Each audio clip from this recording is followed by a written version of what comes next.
Douglas Bickford. It is the 3rd of December 2021 at 3:11 a.m. here in Spokane, Washington. Or Klamath Falls, Oregon. That's where I used to live, Spokane, Washington. Anyway, I am going through the book, The Portable Therapist. I'm teaching self-esteem out of this book. This book, written by a doctor of psychology. She's a psychiatrist, okay? I think she's around my age, which is 65.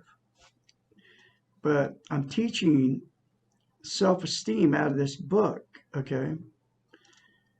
And how to get it, because this whole book will teach you how to love yourself. Self-esteem is self-love, self-worth, self-confidence. That's other names for it. And how to get it on steroids out of this book from a psychiatrist is look at yourself in the mirror, say I love you, say I love my inner child, I'm going to nurture and take care of my inner child, I'm worthy to be loved and worthy to love. That's it. Say it to yourself every day in the mirror. It will give you self-esteem on steroids, which is self-love, okay? And without self-esteem, you cannot love or be loved. And you can also not be content without it, okay? And it all comes out of this book. That's why she named it The Portable Therapist. We can all be our own therapist. This book, that concept, I call it mirror therapy, will change your life, okay? So you can't be content, and you can't love, and you can't be loved without self-esteem. And so what that means is there's billions of people all over the planet that don't have self-esteem. So that means there's billions of people not content. And relationship jumping, because you can't be loved. You'll meet exactly what you are, somebody with no self-esteem that doesn't love themselves, so they can't love you. So you're in these toxic, and then you become toxic to each other in these relationships. And so you jump. That's why you've been married more than once and divorced more than once. That's why I've been married 4 times, okay? I had no idea I didn't have any self-esteem. And the reason I didn't have any, because number one, nobody taught it, and nobody's ever taught me how to get it, which I just told you how to get it, okay? And nobody's teaching it. And then I was sexually, emotionally, and physically abused as a child, as a little tiny kid, okay, by my parents. So my whole life I grew up without self-esteem up until 65 years old when I found this book after I left my 4th marriage, which was a toxic relationship. I left everything I owned because this woman I was with, who was threatening to kill a 3rd cat, she had already killed 2. And I saved my cat's life by leaving her, and I got woke up to what she was. I married her in 2017 after putting an ad on Craigslist. I married her after knowing her for 3 weeks because I had no self-esteem. I put an ad on Craigslist looking for a woman. Even though I had everything in Spokane, Washington, house paid for in cash, $35,000 in silver and safe, 4 vehicles, a thriving hot dog business in Spokane, Washington for 9 years. I had it all. But what I didn't have was self-esteem. And I didn't even know I didn't have any self-esteem when I put that ad on Craigslist. But now I know what happened to me, why I've been married 4 times. It's why you've been married more than once. It's why you relationship jump. And it's why because here's what people do that aren't content. You use drugs, alcohol, sex, TV, religion, another person, material possessions, money. 8 things to try to be content. And you can include what you're trying to use to be content, happy. Caffeine and nicotine, they're both drugs. Okay. Yes, your favorite beverage, coffee, is a drug. It's a stimulant, classified as a stimulant, just like methamphetamines, just like Adderall. All right. And that's why you got to get a cup of coffee in the morning. And if you smoke, you got a cigarette to go with it. Next thing you do is turn on the television or the radio to break up, uh, to try to be content. Use all those things.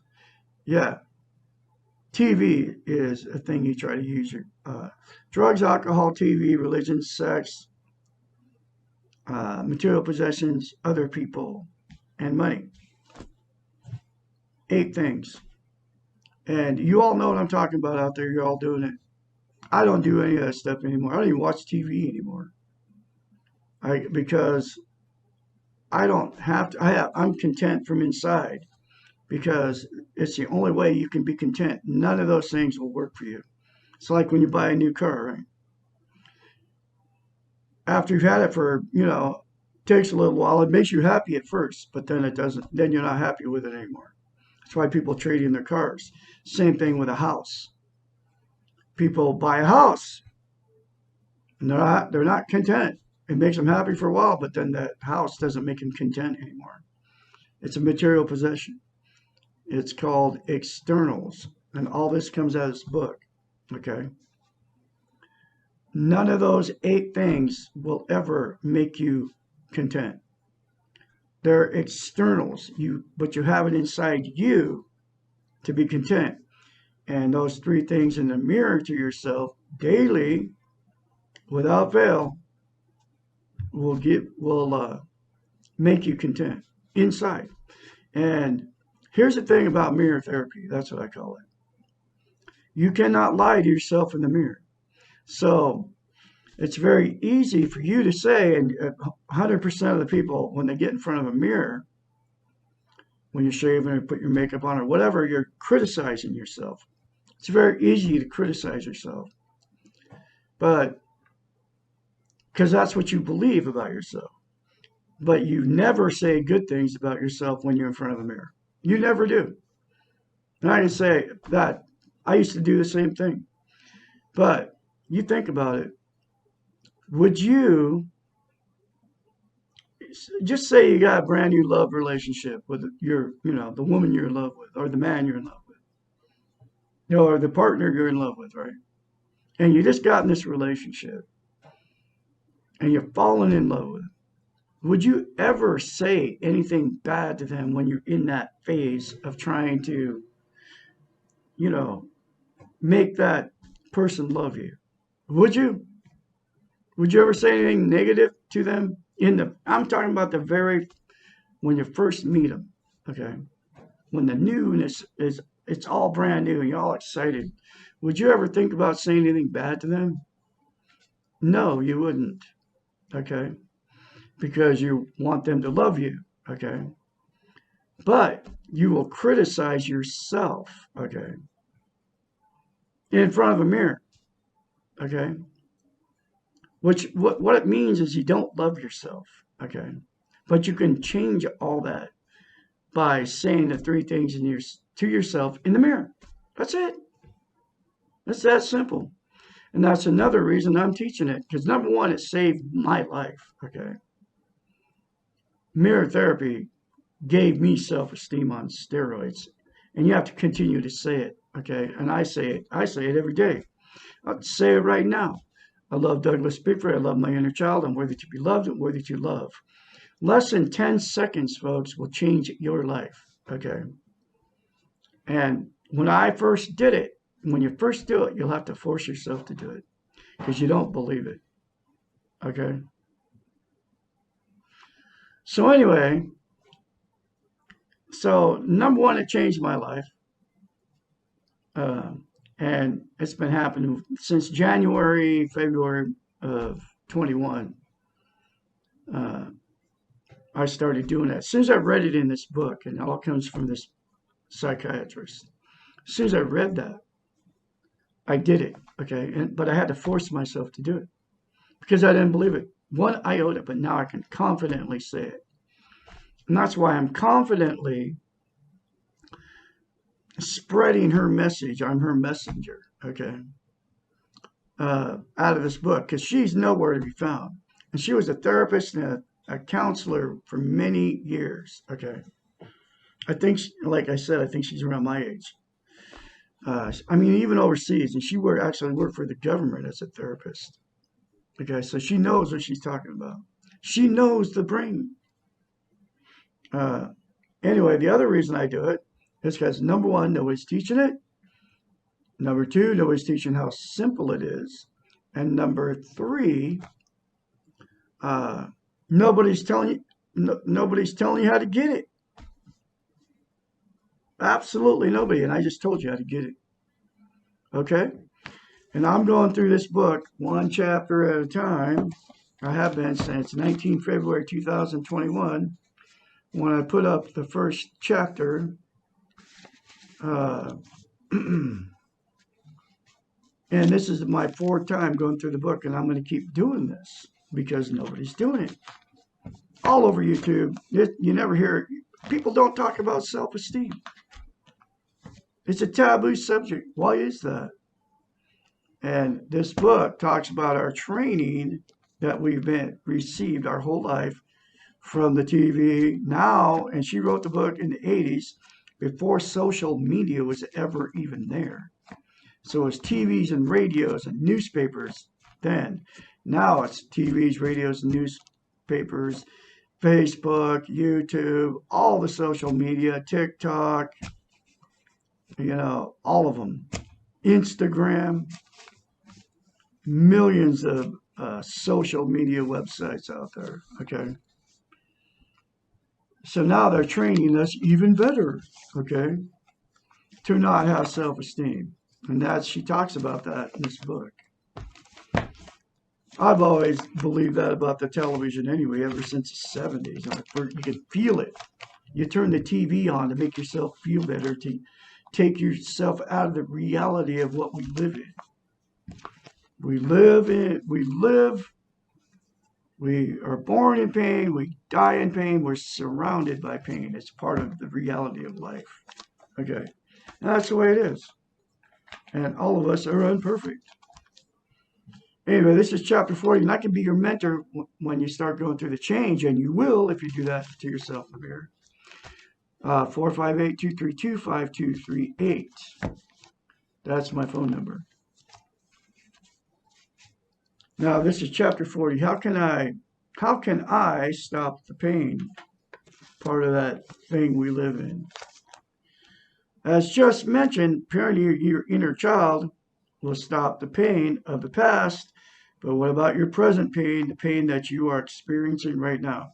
My last video was taught you about the inner child and how to take care of this inner child that lives in us. Okay. And that's why you got to get this book, folks. Read it. It's between $5 and $15. Okay.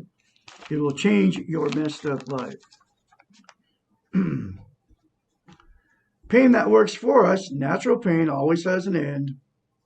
It is part of the healthy physical and emotional body stride toward the condition of no pain. There are physical illnesses and afflictions which cause chronic pain. Fortunately, emotional pain does not have to become chronic unless we work at it by holding on to this pain.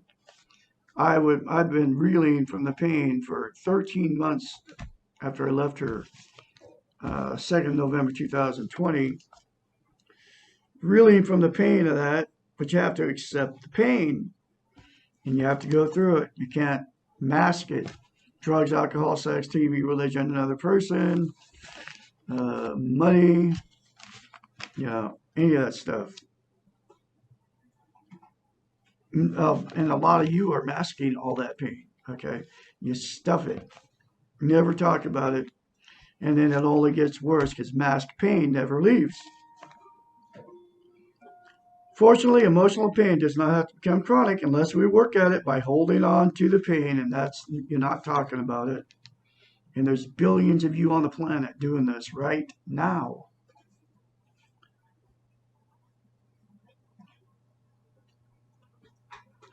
The natural process of pain, with some physical exceptions, is that it will abate over time.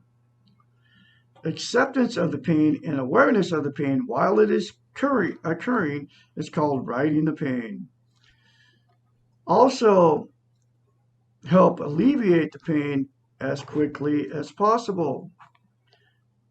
Acceptance of the pain. You have to accept it, that you're in pain. You can't deny it. Because a lot of people are denying that. I was married to this woman for 3.5 years that was denying all this pain that she was stuffing.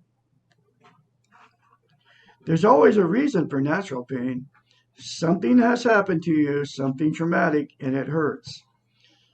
Emotional pain is frequently caused by loss or when we lose something. It is normal to feel pain. It is normal to feel the pain of that loss. And I've been accepting this pain of losing the woman I was in love with. And because I fell in love with her after 3.5 years of being with her. And I walked out. I had to walk out on her because she didn't kill a third cat. Emotional pain is frequently caused by loss when we lose something. It is normal to feel the pain of that loss. To lose something we value and not be in pain is an abnormal response, meaning that we either did not really value what we lost, and therefore we are not in pain, or that we are denying that we are feeling, or that we're incapable of the feeling. Feeling the pain, as much as we may not want to, is far preferable to denying or repressing it, because at some time we will have to deal with the pain, and it'll be worse later on than it is now. I have denied the pain of breaking up. It's my 4th marriage, and every woman I broke up with, I jumped right back in another relationship. Except for this time, because I got this book. Because I didn't want to feel the pain of breaking up with that person I broke up with. But not this time. I've been clean of jumping back in another relationship for 13 months. Okay. But I'm not done with romantic relationships. I'm not going to let it make me be alone the rest of my life. Because I have a lot to share. And now that I have self-esteem, I'll attract somebody just like me.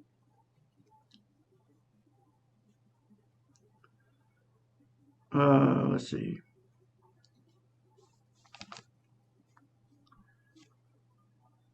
We will have to deal with the pain, and it will be worse later on than it is now. So you have to face your pain, okay? Not being able to feel pain is not a healthy response. And people who are this blunted are usually emotionally ill.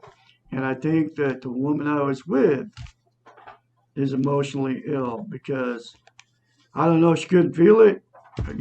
She was always stuffing all her pain. She even told me, I don't talk about nothing. I don't talk about it, she says. I stuff everything, she told me.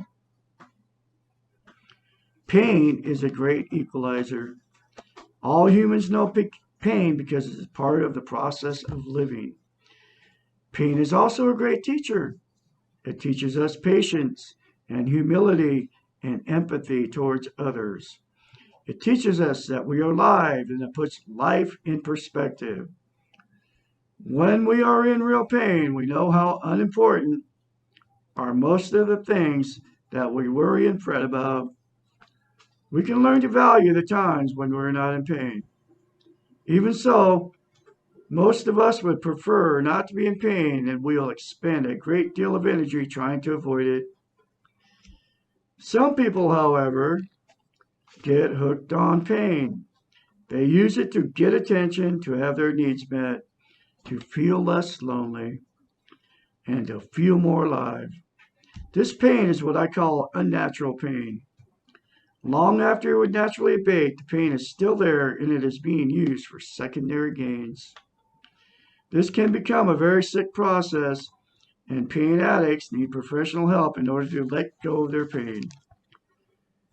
If your pain is realistic and a normal response to the reality of your situation, you can minimize this pain by doing the following. Accept it and know it will pass. Stop fighting it and honor it as much as you can. That's like, I'll just say it again. 13 months, I still have moments when I think about this woman. And I get like this pain. Okay, but I have to accept that pain and face it as I go through it. Okay, but I know eventually it's going to be completely gone from that, and then I will be clean, not having jumped back in another relationship, which would have just increased more pain for me because that pain from I never faced the pain of that one if I would have jumped back in another relationship, my fourth marriage. But the problem is I jumped back in after every time my marriage would fail, I would jump right back in. I mean, like within weeks. My third marriage, I jumped right back in another relationship with this woman the same day I divorced the other woman. Her name was Erin. We were together 10 years. I never couldn't accept that pain of she wanted a divorce. She divorced me. I didn't want to, but she did, and I jumped right back in with another relationship off somebody I met on YouTube when I was into the conspiracy thing on YouTube, which is a big waste of time.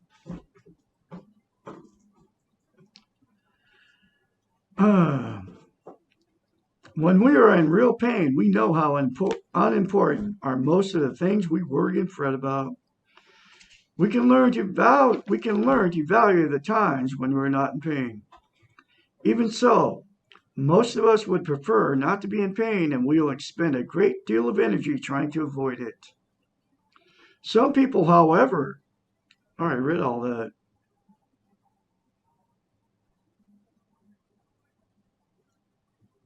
Oh, okay. Yeah, I read all that. So, and then, yeah, some people, however, get hooked on pain. Anyway, I'll skip all the rest of that. If your pain is realistic and a normal response to the reality of your situation, you can minimize the pain by doing the following. That's why I started telling you about that, because I accepted all this pain that I've been going through. And I accept it, and the only way I accept it is because I know it's going to pass, and it will eventually. It's getting less and less. After 13 months, I would hope so. Stop fighting it and honor it as much as you can. Stop hating it. Do not be angry with yourself because you are in pain. Treat yourself even more gently and lovingly than usual. Let others help you. Most people can relate to your pain because they have felt pain too. It is not important why you are feeling pain when you ask for help because we can share the pain without sharing the cause of it. Do not be afraid of your pain. You can deal with it with what you are feeling if you allow your body to know its limits. We have incredible physical and emotional pain relieving resources programmed into ourselves. Allow them to operate. Know that the pain will pass and that when it's at its worst and you cannot stand it, it will begin to abate. Pay attention to the pain-free moments and you will notice that they increase every day. Use the pain to prioritize your life. Pay attention to the things that really matter. Finally, recognizing that riding through your pain will make you stronger, more caring, more empathetic, and accepting of others and more loving. Another powerful chapter out of the book, Portable Therapist. And I'm going to have another chapter for you tomorrow, which will be, Why Must I Go Through More Pain? Chapter 41. Like I said, I can be your mentor. Say those 3 things to yourself in the mirror, folks, daily. My phone number 458-232-5238. Remember, you're born good, you will leave good, and you're all beautiful people out there. You have a great day, and I'll talk to you tomorrow.